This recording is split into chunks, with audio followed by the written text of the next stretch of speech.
그 애굽의 패권이 이제 바벨론에게 넘어가고 있습니다. 당시로서는 굉장히 상상할 수 없었던, 그 누구도 예측할 수 없었던 일들이 벌어지고 있어요. 이게 정확한 데이터인지는 모르겠지만 뉴스에 보니까 애플의 그 임원들이, 아주 중요 책임 임원들이 애플을 떠나고 있다, 이렇게 나오더라고요. 실리콘밸리에서 10년 동안 그 이상으로 아주 안정 그 자체를 상징했던 애플이 AI 시대에 대처하지 못하여서 흔들리고 있다, 이런 뉴스가 있더라고요. 그리고 우리가 잘 알고 있는 뭐 페이스북이라는 원래 그런 그 SNS를 만든 회사가 이제 사명을 메타로 개명할 정도로 사실은 이제 메타버스 그리고 뭐 가상세계 뭐 4년 동안 100조 이상을 투자했다고 하는데 과감하게 내년부터 뭐 그 예산을 30% 삭감해가지고 이제 인공지능의 길로 가겠다. 이렇게 뭐 나오니까 뭐 주가가 올랐다 뭐 이러더라고요. 뭐 사둘 걸 이런 생각도 좀 하고. 네, 우리가 뭐 잘 알고 있는 로켓을 쏘아 올리는 뭐 유명한 기업이잖아요, 스페이스X. 근데 그 뭐지, 아마존 창업자가 만든 블루 오리진이라는 기업도 오늘 뉴스에 보니까 이렇게 돌아오는 로켓 성공했다고 막 이렇게 나오더라고요. 그러니까 참 이렇게 굉장히 영원할 것 같은 기업이 없다는 걸 우리 뉴스를 통해서도 알고 있는데, 애굽이 망한다는 소식은 우리 가운데 분명한 메시지를 주는 것 같습니다. 이 땅에 영원한 것은 없다. 이 땅에 우리가 진짜 안정감을 둘 만한 영원한 것은 없다라는 메시지가 우리 가운데 주어진다는 것입니다. 저희 부목장의 한 부목자님이 아주 유명한 대기업에 다니시는데 연말이 되니까 이제 고가를 승진을 위해서 고가를 받는 거에 조금 마음이 요동치고, 업무를 재배치 받는 것 때문에 내가 지금 나를 이뻐하는 상사를 내가 지금 찾아가서 뭔가 한마디라도 해야 되나 말아야 되나, 주변에게 다 물어봤더니 너는 지금 찾아가서 얘기할 때다, 뭐라도 얘기를 해봐라 라고 주변이 다 그렇게 얘기하는데 가야 되나 말아야 되나 굉장히 마음이 며칠 동안 요동을 쳤다는 거예요. 그런데 지난주 월요일 날 이 말씀을 받습니다. 너는 너를 위하여 큰 일을 찾지 마라. 이 말씀을 보고 내가 이 사람한테 찾아가는 것이 오히려 나의 재앙을 맞이하는 것일 수도 있겠다라는 그 말씀의 해석을 받고 찾지 않기로 이렇게 적용했다고 하는데, 참 이렇게 우리가 사람한테도 기대하고 싶고 의지하고 싶을 때가 있는데 말씀에 우리의 모든 것을 의탁하면 우리 가운데 평안이 임하는 것 같습니다. 애굽이 망한다는 것은 남의 일이 아니죠. 먼 이야기가 아닙니다. 먼 나라 이야기가 아닌 것 같아요. 내가 의지하고 있는 애굽이, 하나님보다 더 의지하고 있는 애굽이 망한다. 그가 망하면 사실 내 나라도 망하는 거죠. 내가 지금 너무 의지하고 있으니까.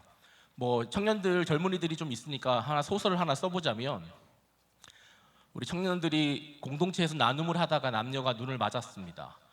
교회에서 신교제 하니까 참 너무 좋았겠죠. 이런저런 나눔하면서 교제를 이어가는데 사이가 가까워질수록 너무 좋지만 또 오르락 내리락 할 때가 많은 겁니다. 말 하나, 관계 하나, 뭐 이런 것 하면서 좋을 땐 너무 좋은데 또 힘들 땐 너무 힘드는 거예요. 어느샌가 서로에게 애굽이 되어 있는 것을 느낍니다. 이러면 안 되겠다, 나도 내려놔야겠다, 하나님 주신 관계인데 잘해야지 라고 하지만 깊이 그런 애굽을 의지하는 마음처럼 서로를 의지합니다. 그런 애굽이 무너지겠다고 하는데 어떻게 이게 남일처럼 생각되겠습니까? 그런데 오늘 애굽이 스스로 망하는 게 아니라 바벨론에 의해서 망한다고 하죠. 한두 번 티격태격 싸웁니다. 그런데 전화를 잘 안 받네. 왜 전화 안 받지? 연락이 늦어집니다. 그런데 어느 날 남자친구가 우리 헤어지자고 이렇게 얘기하는 거예요. 나 잘할게, 사과도 해보지만 우리는 안 맞는 것 같아, 헤어지자고 합니다. 날벼락 같은 소식이죠. 그런데 살펴보니까 웬걸 환승연애입니다. 나보다 더 예쁘고 스펙 좋고 그런 여자를 만나고 있는 것을 알게 된 겁니다. 그런데 그가 다른 사람이 아니라 내가 인사도 했고 얼굴도 봤고 친절하게 무언가 대화를 주고받았던 우리 남자친구의 직장 동료네요. 와, 바벨론에 의해서 무너진 애굽인 것이죠. 사실 이거 하면 하나님 나한테 왜 그러십니까? 이런 말 나오지 않을까요? 이 멸망의 이야기는요, 사랑하는 우리 딸 아들아, 빨리 너의 애굽이 있다면 내려놓아라 라는 하나님의 긴급한 호소일 거라는 생각이 듭니다. 오늘 말씀을 통해서 우리가 두 가지 정도로 한번 생각해 봅시다. 이 애굽의 멸망의 소식이 나에게 무엇을 주시는 주의 메시지인지. 첫 번째, 현상이 아니라 뿌리를 뽑겠다는 메시지입니다. 자, 25절 한 번 더 읽어볼까요?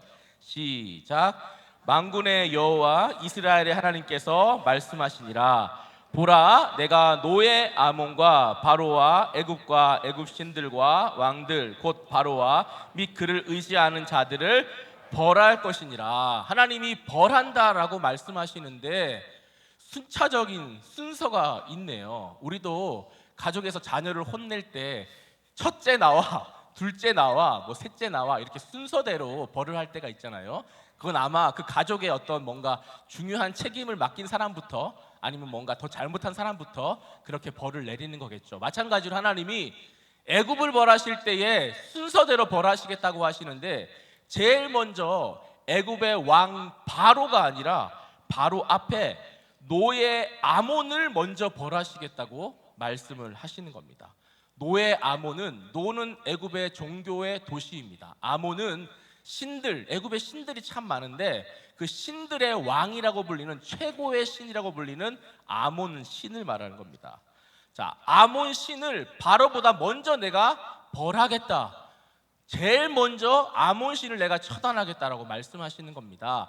당시 전쟁은 신들의 전쟁이었기 때문에 여호와의 신 그리고 아몬 신을 벌하겠다, 뭐 이런 의미도 있는 것인데, 자, 아몬이라는 신은요, 애굽의 뿌리이자 근간이자 애굽의 모든 사상의 세계관의 모든 것입니다. 겉으로 드러난 바로, 그 다음에 애굽 신들, 그 바로 왕 밑에 있는 많은 고관들은 바뀌는 것이에요. 그런데 그 모든 바뀌는 것 뿌리는 아몬이라는 신입니다. 우리가 나무를 생각해 보면 뿌리가 있고 줄기가 있고 가지가 있고 잎사귀가 있잖아요. 가지를 잘라내고 잎사귀를 털어내고 줄기를 잘라낸다고 할지라도 뿌리를 뽑지 않으면 그 나무는 또 어느샌가 자라게 되는 것이에요. 그래서 하나님이 애굽을 멸하겠다라고 말씀하시면서 가장 먼저 애굽의 근간인 아몬이라는 신, 너희들이 섬기는, 애굽이 섬기는, 그래서 너희들이 애굽을 따르게 만든 그 뿌리를, 근간을 내가 먼저 완전히 뿌리 뽑겠다라고 말씀하시는 겁니다. 자, 여기서 우리가 의지하는 애굽의 뿌리를 한번 생각을 해보겠습니다. 자, 우리도 많은 순간 많은 것들을 의지하죠. 하나님이 나의 공급자입니다라고 고백을 하지만 우리는 통장 잔고와 주식 계좌를 보면서 든든함을 느낍니다. 때로는 자녀의 성공과 실패를 보면서 우리는 슬프기도 하고 기쁘기도 합니다. 다른 사람의 인정과 평판에 우리가 점점점 우리의 마음이 가는 것을 보게 됩니다. 이것들은 사실 우리의 눈에 보이는, 우리가 의지하는 바로예요. 바로. 바로들은 상황에 따라서 늘 바뀌는 것입니다. 내가 이런 상황이 되면 이런 바로를 의지하고 저런 상황이 되면 저런 바로를 의지하는 겁니다. 그 바로를 의지하는 그 뿌리를 파고 들어가면 무엇이 있겠습니까? 나의 안에 나라는 거대한 우상이 있는 것입니다. 내 인생은 내 것이라고 하는, 내 행복과 안전은 내가 통제해야 된다라는 불신앙의 뿌리를 둔 나라는 우상이 거기에 있는 것입니다. 우리의 불신앙은 우리가 따르게 만드는 바로 밑에 뿌리에 있는 것이에요. 그래서 우리는 하나님에 대한 불신앙의 뿌리를 두고, 그래서 그렇기 때문에 우리는 늘 두려움을 가지게 되죠. 두렵기 때문에 우리는 무언가 열심히 하기도 하지만, 두려워서 또 열심히 하여서 열매도 맺지만 또 결과를 보지만 또 두려워하게 됩니다. 바로를 내가 섬기기를 그만하겠습니다. 내가 돈 쳐다보지 않겠습니다. 하나님, 제가 자녀 때문에 울고불고 하지 않겠습니다. 하나님, 다른 사람이 다 나를 인정해 주지 않아도 하나님, 제가 그의 마음에 쏠지 않겠습니다.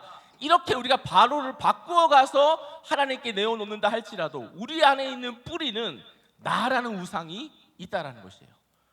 나라는 우상, 내 행복과 안전은 내가 핸들해야 된다는 나라는 우상이 있다는 것입니다.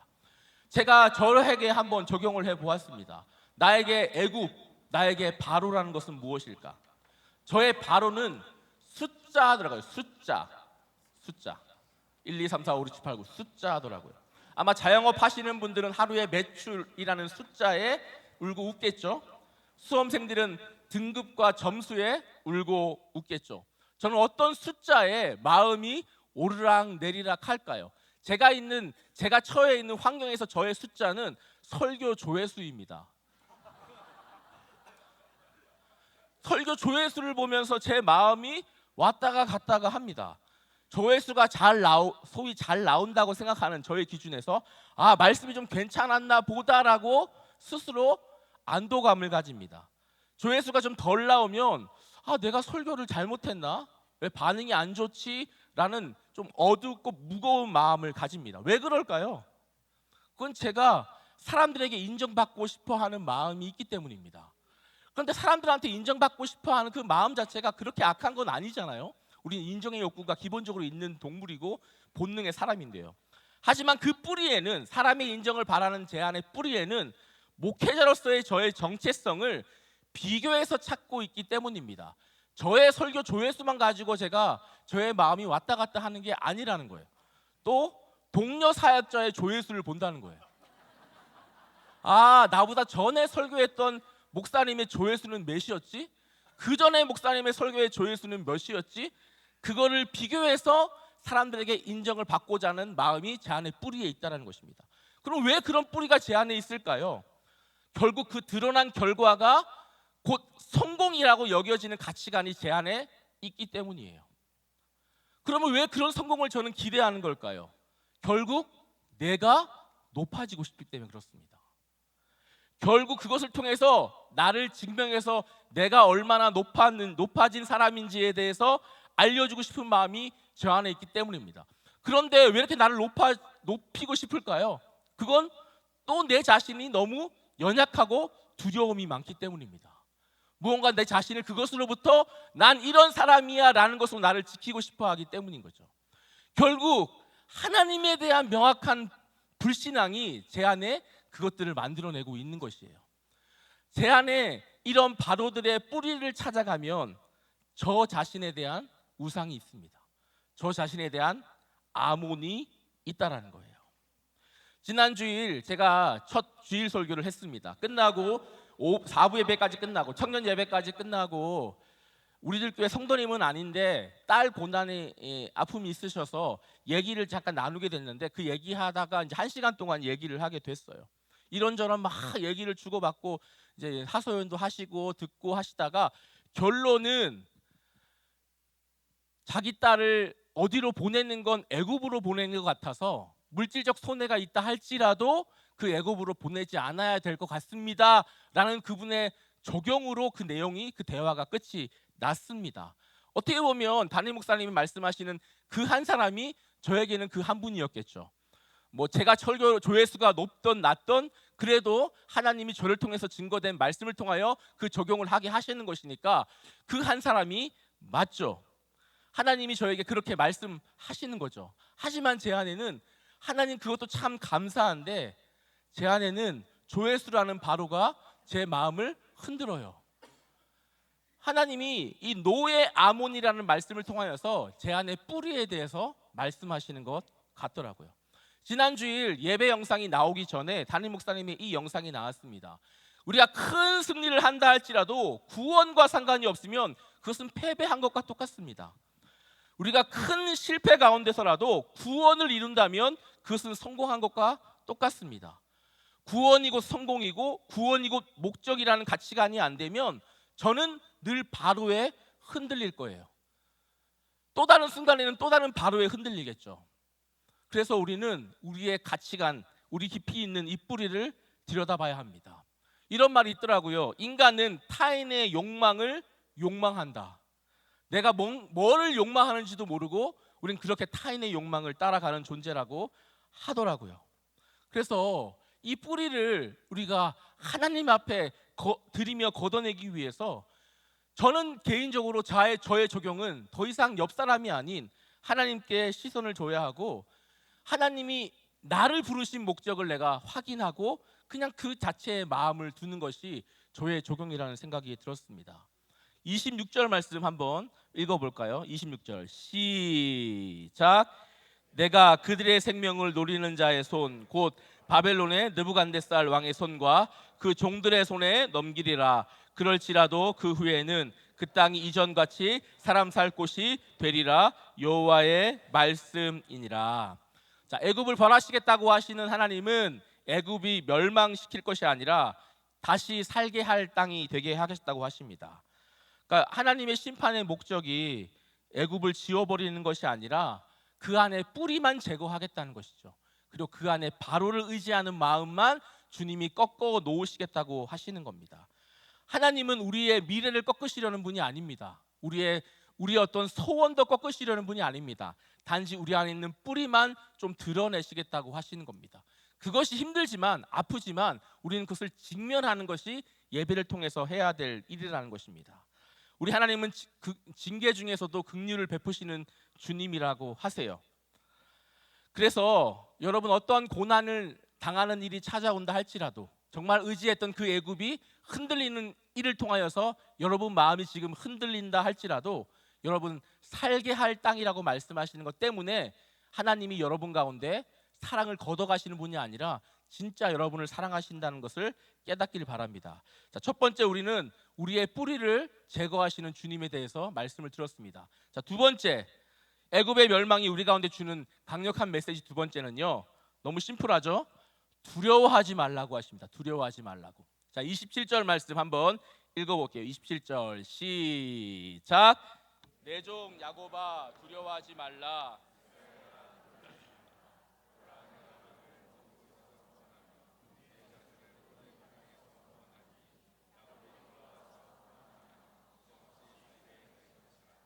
그를 두려울 할 자가 없으리라.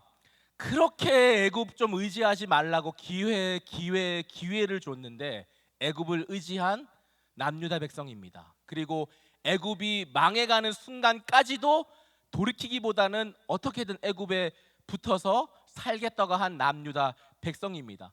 이렇게 지지리도 말을 안 듣는 남유다 백성이라면 이 구절은 빼도 괜찮을 것 같은데 주님은 내 종 야곱이라고 부르십니다. 내 종이라고 부르십니다. 하나님이 절대로 너를 버리지 않고 있다. 버릴 계획이 없다. 너를 버리지 않겠다라는 하나님의 강력한 은혜의 말씀이에요. 야곱은 알죠? 야곱 사기꾼에 돈 좋아하고 여자 좋아하고 약점투성밖에 없는 야곱. 그런데 하나님이 그런 야곱을 선택하시고 작정하시고 계획하시고 하나님의 경륜으로 인도하셔서 결국 하나님이 그를 이스라엘로 변화시켜 주시잖아요. 만들어 주시잖아요. 불러 주시잖아요. 그렇게 하겠다는 겁니다. 내가 너를 절대로 버리지 않고 너가 그렇게 내 말 안 듣고 또 이렇게 넘어지는 인생 그 길을 그렇게 가더라도 나는 너를 절대로 버릴 생각이 없어. 그리고 너를 내가 이스라엘로 야곱을 이스라엘로 바꾸신 것처럼 나도 그렇게 너를 바꿔 가겠어라는 하나님의 강력한 사랑의 의지의 말씀입니다. 근데 그 하나님 뭐라고 하세요? 두려워하지 말아라. 두려워하지 말아라. 네가 그렇게 의지하는 그 애굽이 눈앞에서 사라져도 두려워하지 말아라. 두려워하지 말아라 라고 하십니다. 왜 그렇게 하세요?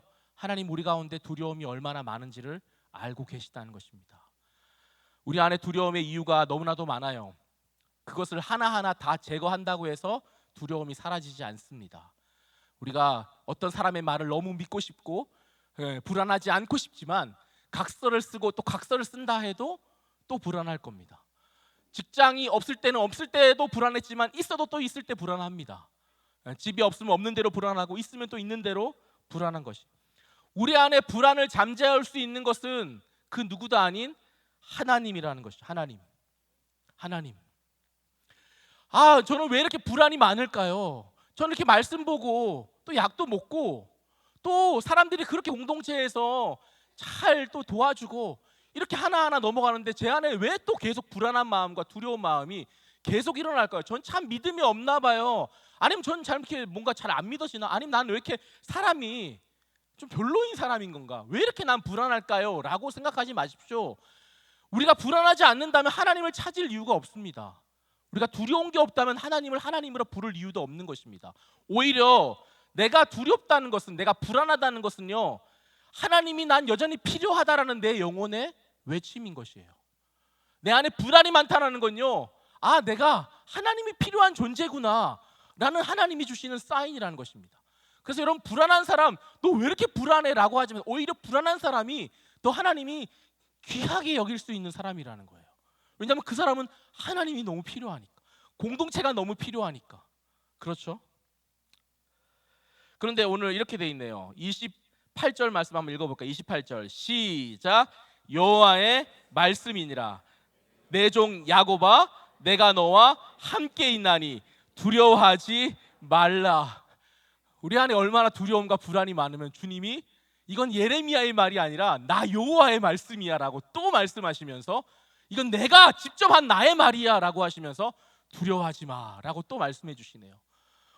그래서 두려움을 넘어설 수 있는 하나님의 그 많은 방법 중에 하나가 아니라 유일한 방법, 내가 두려움을 넘어설 수 있는 유일한 방법이 뭐예요? 내가 너와 함께 있다.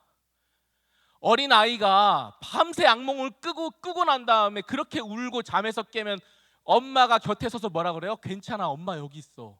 무서운 꿈 꿨지, 엄마 여기 있어.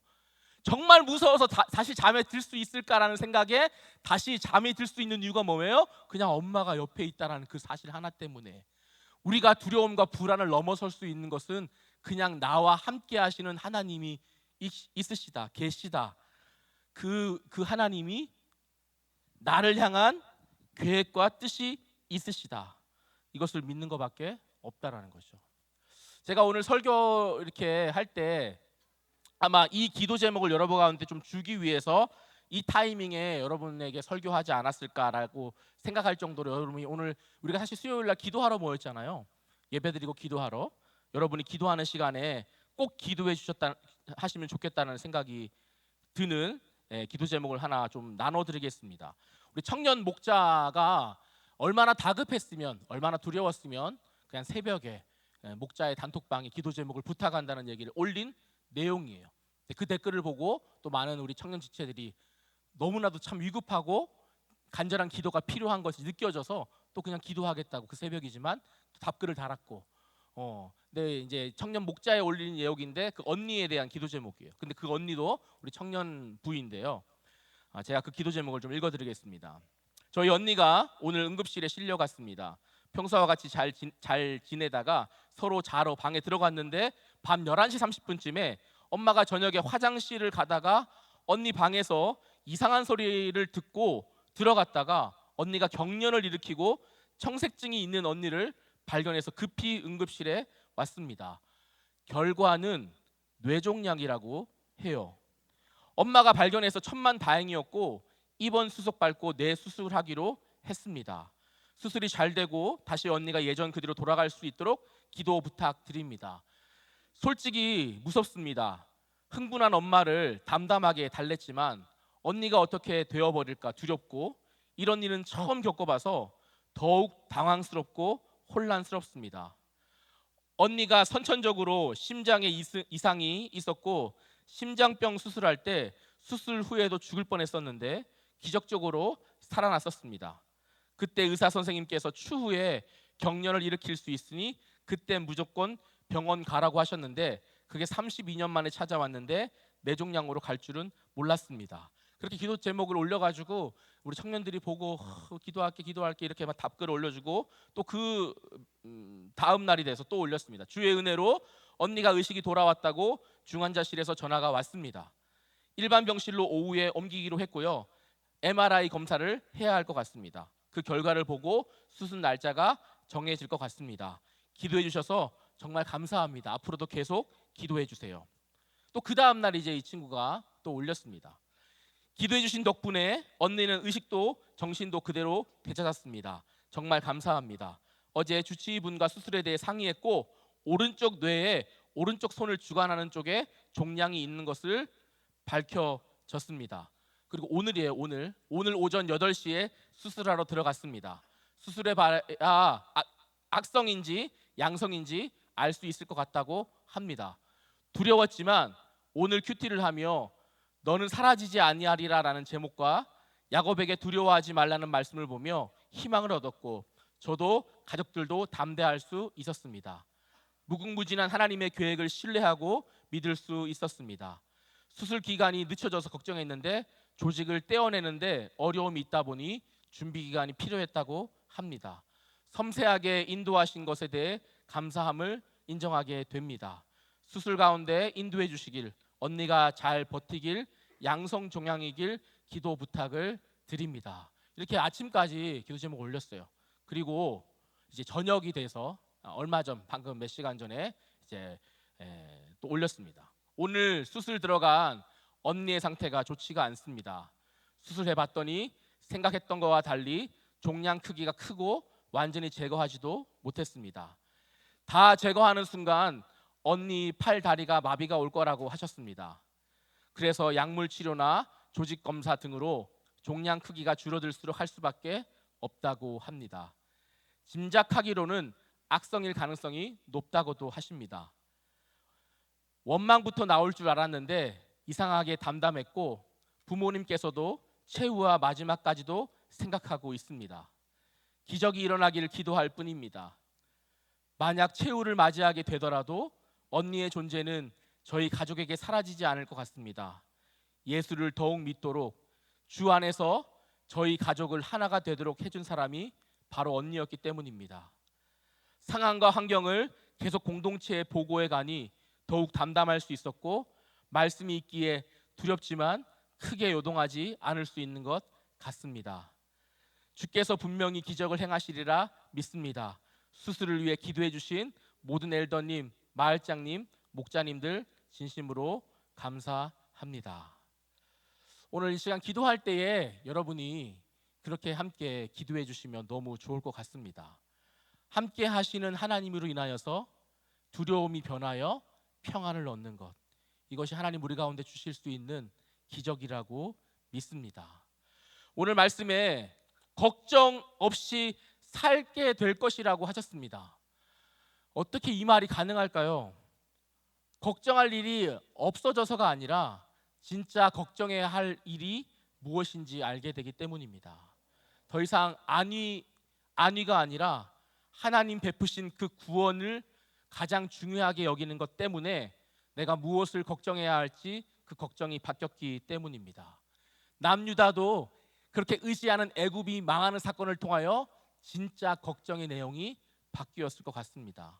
사랑하는 여러분, 망하는 사건은 우리의 걱정이 더 이상 걱정이 아니라 하나님이 여러분 가운데 진짜 무엇을 염려하고 근심하고 애통해야 하는지 알려주시는 사건입니다. 여러분 기도해 주실 수 있으시겠죠? 네. 우리들 교회 판교 채플에 보면 현수막이 걸려 있잖아요. 그래서 경부고속도로를 지나가는 많은 사람들이 그 현수막을 보고 교회에 오기도 했다고 하죠. 지금 걸려 있는 내용은 모든 때를 아름답습니다라는 내용입니다. 그런데 경부고속도로에 조금만 내려오면 영어로 크게 여러분 걸려 있는 내용 보신 적 있습니까? 고려은단이라는 기업에서 만들어 놓은 간판 Jesus loves you, 맞죠? 본 적이 있죠. 예전에는요, 경부고속도로 이렇게 올라오는 길에 갓피플이라는 기독교 포털 사이트에서 큼지막하게 현수막인지 뭐 이렇게 구조물인지 모르겠지만 걸어놓고 거기다 문구를 꽤 오랫동안 써놓은 적이 있었습니다. 이건 제 얘기가 아니라 제 정말 친한 친구의 이야기인데요. 지방에서 고속도로로 올라오는 그 버스 안에서 휴게소에서 화장실을 못 가서 너무너무 버스에서 갈급했던, 간절했던 그 친구가 있었는데 기사님한테 화장실 조금만 갈 수 없겠냐니까 지금은 화장실 절대로 못 가니까 조금만 참으라고 그렇게 참은 게 20분이래요. 도저히 못 참을 것 같아서 진짜 내가 여기서 수치를 당하더라도 싸야 되나?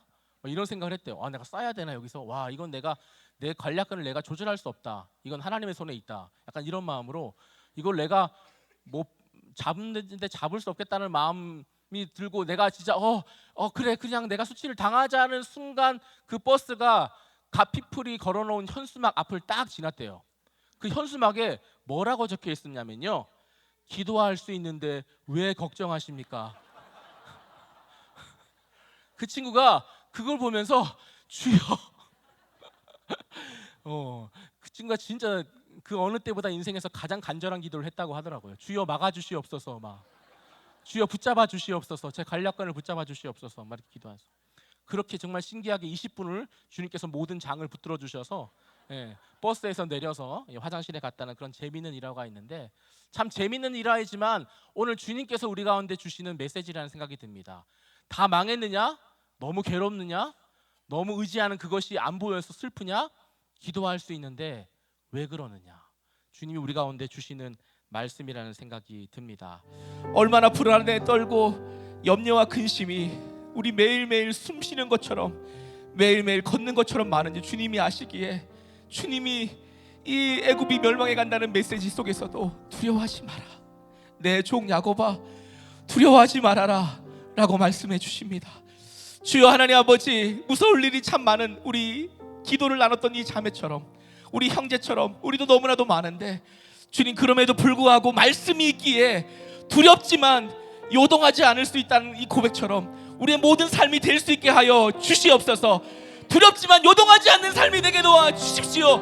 겁나지만 직면할 수 있게 도와 주십시오. 떨리지만 대면하게 하여 주십시오.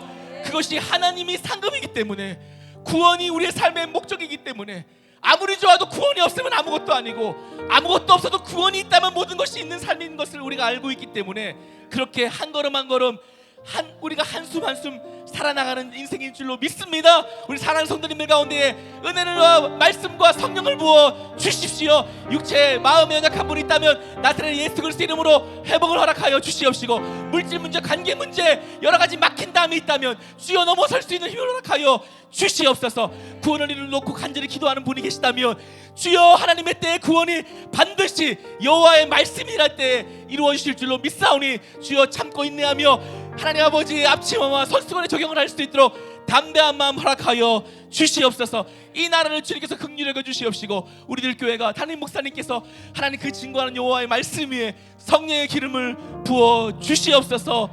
이제는 예수 그리스도의 크신 은혜와 하나님 아버지의 무한하신 사랑과 성령께서 함께 하심과 위로하심의 은혜가 내 안에 바로를 쳐다보게 만드는 내 안에 뿌리를 주님께 내어드리고, 하나님 아버지, 우리가 두려워서 주저앉는 것이 아닌 두렵지만 말씀이 있기에 대면하기를 소원하는 모든 사랑하는 우리 성도들 머리 위에와 우리들 교회 위에 지금부터 영원토록 함께 계시기를 간절히 축원하옵나이다. 아멘.